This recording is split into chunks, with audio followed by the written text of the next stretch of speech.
Hello student, आज की हमारी क्लास एमए फर्स्ट सेमेस्टर की है। तो देखिए, एमए फर्स्ट सेमेस्टर में आज हम लोगों ने लिया है टेक्सटाइल को, यानी आज हम लोग जो है वस्त्र विज्ञान के बारे में देखेंगे।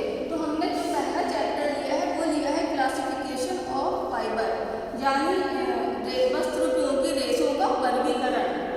तो देखिए, जो क्लासिफिकेशन है जिसको तीन तरीके से हम लोगों ने डिवाइड किया है। तो पहला है नेचुरल फाइबर, यानी प्राकृतिक रेशे। दूसरा है मैन मेड फाइबर, ठीक है।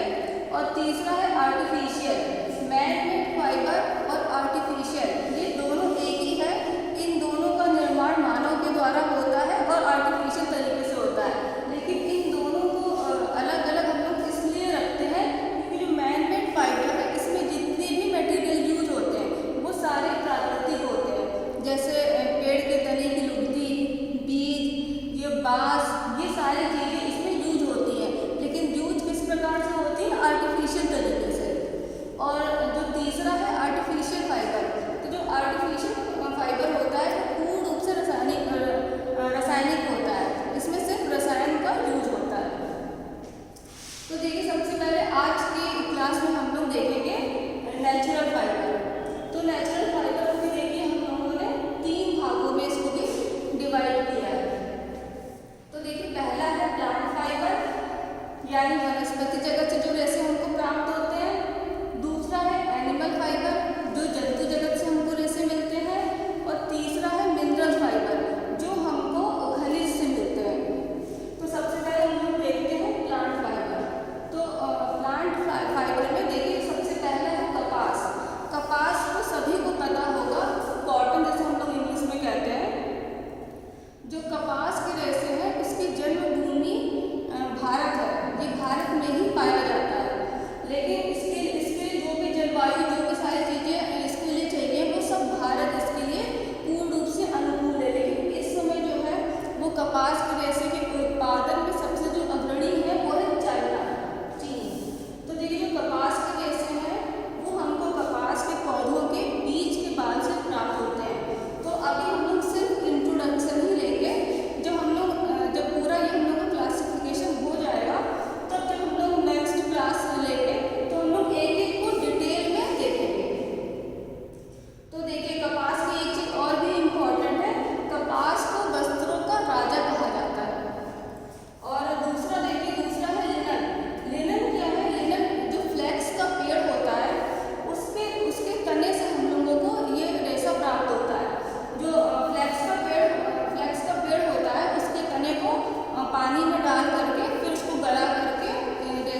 ऊन आपको